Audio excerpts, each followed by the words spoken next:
Hi, beautiful people. Hope you guys are doing fantastic wherever you are in the world. So, Gypsy gave another interview today to People magazine, and I was just taken aback, to say the least, as Gypsy admitting that she was the one that harmed her mum and used Nick Godejohn to take the fall for it. Now, let me tell you why I have come to that. But before that, this is all alleged. Please do not take what I say as fact. Feel free to do your own research and come to your own conclusions. In Gypsy's interview with the Rolling Stone magazine, it stood out to me that she never says, my mum. They quote her as saying, Dee Dee. Rolling Stone also says that in the book, Gypsy says, Blanchard examines her mother's motivations, particularly how Dee Dee was keenly aware that she was creating a world of lies and law from an early age. I heard from her brothers, her sisters, that she was kind of the black sheep. She didn't just quite fit in, Blanchard says. There were certain aspects of her personality that were manipulative and controlling, but there wasn't enough awareness at the time in the 80s and 90s about mental health issues. So it just very much went undetected. Also, in the article, it goes on to say, I asked Blanchard, who admits in the book that she was taught to live a life of deception, the greatest lie that Dee Dee told her. This is going to sound a little harsh, Blanchard says, but I think the greatest lie she ever told me was that she loved me.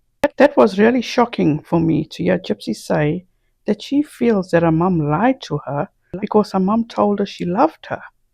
Gypsy goes further to not correct the publisher, but maintain the false diagnosis that her mum had Munchausen syndrome by proxy, and Gypsy maintains that she was abused by her mum as a result of that, and also maintains that she was subjected to endless medical procedures because her mum had MBP.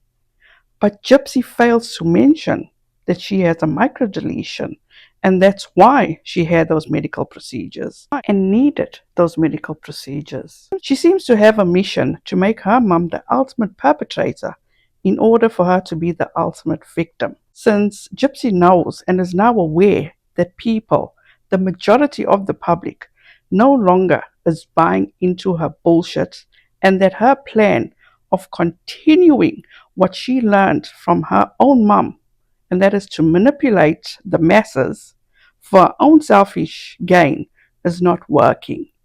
And no one is buying into her bullshit anymore. I did do a video about this interview. I will list it down in the description box if you have not seen it yet. Now today, People magazine put out many articles about Gypsy Rose, but we're going to go over this one, as I said, of many that Gypsy Rose did with People magazine, and it states, the famed Munchausen by proxy victim details the last straw that says led to murder in a chilling excerpt from My Time to Stand, available 10th. It's a crime that has captivated America for the better part of a decade, but for the first time, the woman at the center of it telling her own story in her own words. Gypsy Rose Blanchard, the famed victim of Munchausen by proxy, who was convicted of second-degree murder for her part in the brutal 2015 killing of her mother Dee Dee, is about to release her side of the chilling story with her new memoir, My Time to Stand, co-authored by Melissa Moore and Michelle Mastrosini, and available from Ben Bella Books on December 10th. Through the sad circumstances of her early life have been shared many times over, most notably in 2019's hit Hulu drama series The Act, as well as on Lifetime's 2023 documentary The Prison Confessions of Gypsy Rose Blanchard. Never has Blanchard put pen to paper in this level of gripping detail, owning her own narrative. It brings me a lot of pride and joy to have this exciting moment, Blanchard tells People in an exclusive interview ahead of the book's release. This moment is also nerve-wracking. It's stressful. You want to do your story justice. You want to tell it with as much honesty and vulnerability as possible. So it was quite a roller coaster ride. Nearly a year after being released from Missouri's Chillicothe Correctional Center, where she spent 8 years of a 10-year sentence for conspiring to murder her mother with ex-boyfriend Nicholas Godejohn, the 33-year-old parolee and internet sensation is happily dating Ken Urker and preparing to become a mother herself. Her happy life is now a far cry from the pain and suffering she once endured at the hands of her mother and numerous medical professionals, duped into putting her through years of unnecessary medical procedures. Here in an exclusive extended excerpt shared with People, she looks back on the time when she felt she had no way out and the moment that led her to do the unthinkable. When Dee Dee Blanchard was 24 years old, she gave life to me. When I was nearly 24 years old, I took life from her. I firmly believed that by doing so, I was saving the life she had guarded with all her might, mine. Though she certainly saw my life as ours at best. We're two sides of the same penny, she liked to say, meaning, although two things may look very different and be diametrically opposed, they're actually inseparable, two parts of the same whole. After being incarcerated for 8.5 years, I've been learning how to navigate my own life separately. My time served includes my combined imprisonment in 3 facilities. First, Greene County Jail in Springfield, Missouri, where I spent a little over a year. Then, for a month, I was transferred to a prison for women in Vandalia until I was relocated to the Chillicothe Correctional Center to serve the remainder of my sentence. Given all that time, and with the help of therapy, family, friends, books, and my own writing, I have examined my life, actions, and relationships in great breadth and depth. At last, I've been given access to information, documents, records, therapy sessions. I'm like a detective, noticing patterns, theorizing, having light bulb moments, and making new connections between things that used to make no sense to me. Still, while a year has passed since my release from prison, my scars, both emotional and physical, remain. The physical scars are like track marks that mark my progress. I'm not saying I can't heal. What I'm saying is that the physical representation of the trauma just adds another dimension to the healing process. Like when I'm enjoying one of life's simplest joys, food, y'all, and I dive carefree into my first cut of steak or slurp of an oyster, but then have to pause and strategize the chew. Without salivary glands and teeth, thanks to unnecessary surgeries and medications, my past will always puncture my present. The natural Louisiana sun that streams into my bedroom is far more forgiving than the harsh fluorescent lights at Chillicothe Correction Center, where I was incarcerated for 7 years after my sentencing. I have a full-length mirror now where I can see the whole of me. In prison, I could only see glimpses of my body in an 8-inch square mirror, never quite sure whether all my parts went together. In the warm light, my scars are less jarring than I found them to be in the past. Or maybe time is softening the marks of my body. But sometimes it's what's not visible that hurts us most. For me, that's true. For all the trauma inflicted on my body since childhood, it's the scar that isn't there that always travels with me. The scar that otherwise would have been there if I hadn't asked Nick to kill my mother. People really want to know, what was the final straw? When was the moment when I decided it was her or me? Here you go, y'all. On page 3, 1 month before the murder, my mother tried to cut my throat. At least that's how I saw it. The cause of concern suddenly was my voice. It's so high-pitched, it's so squeaky. My mother complained to my ear, nose, and throat specialist. I thought my voice was distinct, like my uncommon name. Or maybe it was a family trait to be proud of. We both knew women on my mother's side of the family with similar high-pitched voices. Besides, Nick said my childlike chirp was so sexy. So I didn't understand the issue. And I told my mother so. Never in front of the doctors, of course. I knew better than that. But on the way home, I went on and on like, well, a squeaky wheel? There's nothing wrong with my voice, I said with a whimper as she pushed me in my portable wheelchair to the parking lot where our car was parked, outside the hospital in downtown Kansas City. You heard the doctor. That voice of yours might mean there's a problem with your larynx, and that problem could be causing your sleep apnea, she said. Her word, final. No matter my sassing, we were going to go ahead and meet with the pulmonologist the ENT had just recommended, though we both knew very well I didn't have sleep apnea. In fact, by this point, the entire ruse had been up between us for a while. I was 23 and had tried to run away twice. I'd shot her with the BB gun. She'd chained me to the bed. I was getting older and much harder to control. The older I got, the more physical and harsher her punishments became. She stopped letting me use my custom-made Jazzy HD Power wheelchair because she couldn't control it. I sensed she was becoming more erratic, more desperate.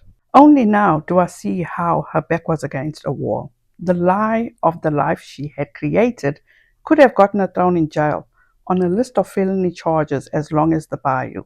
Her watchful eye grew keener as the possibility of me standing up or speaking out became more plausible. We had achieved an unspoken standoff. I knew she was a lying, manipulative criminal. She knew nobody would believe me. Her carting me off in search of a new surgery, I believed, was her attempt to secure control. When the pulmonologist spoke to my mother, it was as if I wasn't in the room. Why don't we have an exploratory surgery of her larynx, he suggested. A simple operation of the voice box will get to the bottom of any respiratory or vocal abnormalities. What I heard was, let's cut Gypsy's throat for no reason at all. I'd had previous surgeries on my neck, and the scars brutalized me. But there was something about this particular surgery that felt more threatening than others. Even more so than all the other body parts that had been constantly searched, exploited against my will, without my consent. I turned to my mother. That sounds like it hurts. I don't want it. I don't want to do it.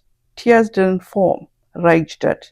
My mother put her arm around my shoulder and pressed me close, a signal to quiet down that had been programmed long ago. It's simple, baby. Painless. It will help, she said, side-eyeing the doctor. What I heard was, I don't care what you want. The doctor assured me there was little risk. He kneeled down to my eye level and spoke slowly to me, like English wasn't my native language. Who could blame him? He thought I had the mind of a 7-year-old, except my trapped adult brain suddenly felt the urgency to avoid the surgery at all costs. I've thought a lot about my heightened reaction in this very moment. You know, the neck is considered the most vulnerable part of the human body. Of course, I didn't make this connection while sitting in the doctor's office, but I do think we are wired to defend our most vulnerable parts. The muscles and blood vessels and nerves in the neck are easily strained and damaged. The scars on my neck from previous surgeries, especially the one on my salivary glands, were so pronounced because the skin on the neck is very thin. I hate to overdo the parallels, blame it on the therapy, but so many of the medical manipulations and interventions that I went through concerned part of me that allows for expression and truth. She muzzled my mouth shut at night with the CPAP machine for my fake sleep apnea. It was so unpleasant to sleep that way.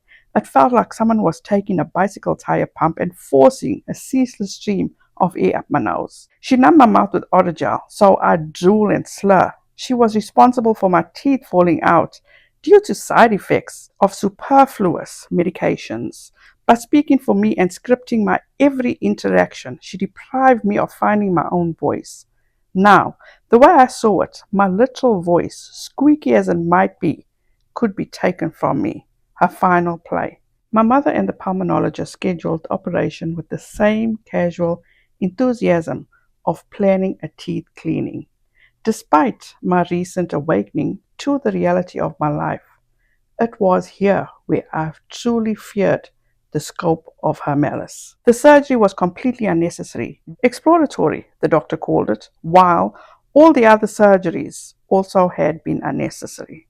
This was the first occasion where I was privy to my mother's recklessness before the damage could be done. Was this the plan for the rest of my life? To cut me up and open, piece by piece, just because she could? She was making me play Russian roulette with scalpels instead of bullets.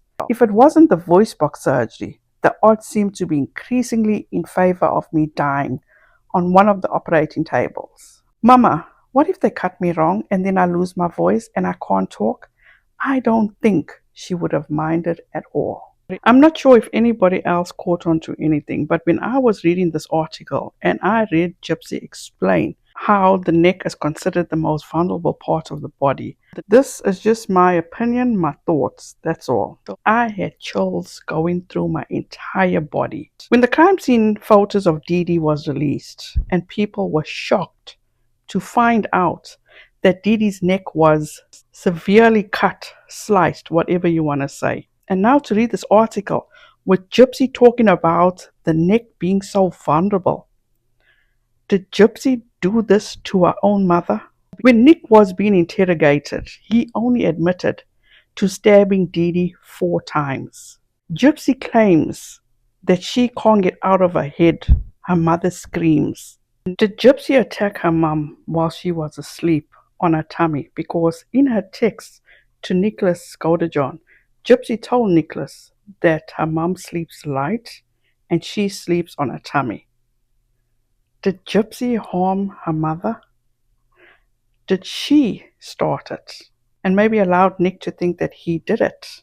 She can't get those screams out of her head because maybe, allegedly, could it be that Gypsy herself was sitting on top of her mum and doing all this harm to her own mum? Because Gypsy was the one sitting on her or doing all this harm to her. And that's why Dee Dee was possibly screaming Gypsy's name. We don't know.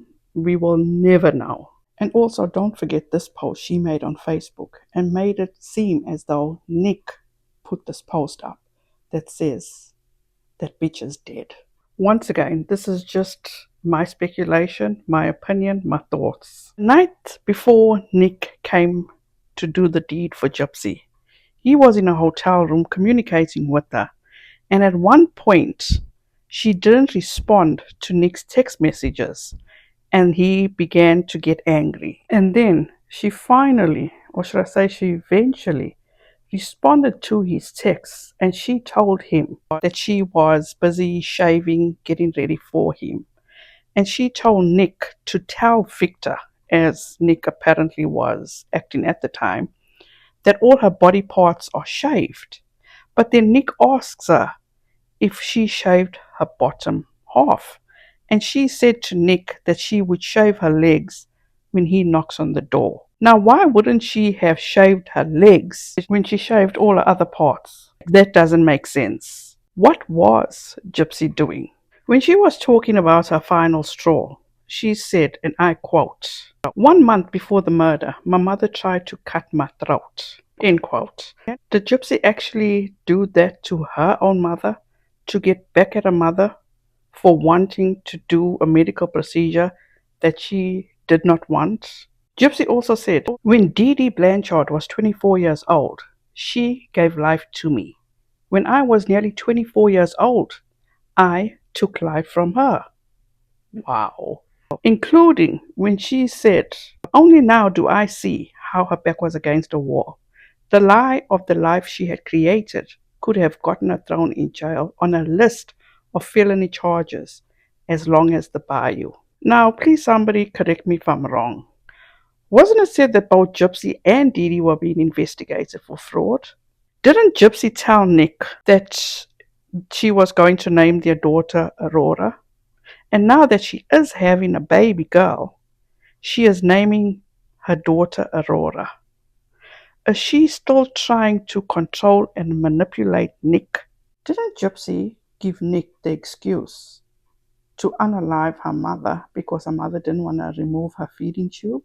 I have only just read these 2 articles, and there are at least, I think, 3 more that I still need to read. But so far, what I take away from these 2 articles is that Gypsy is further trying to perpetuate that Dee Dee was this horrible monster and she is this innocent, fragile victim. But I personally don't buy it, especially after reading these 2 articles.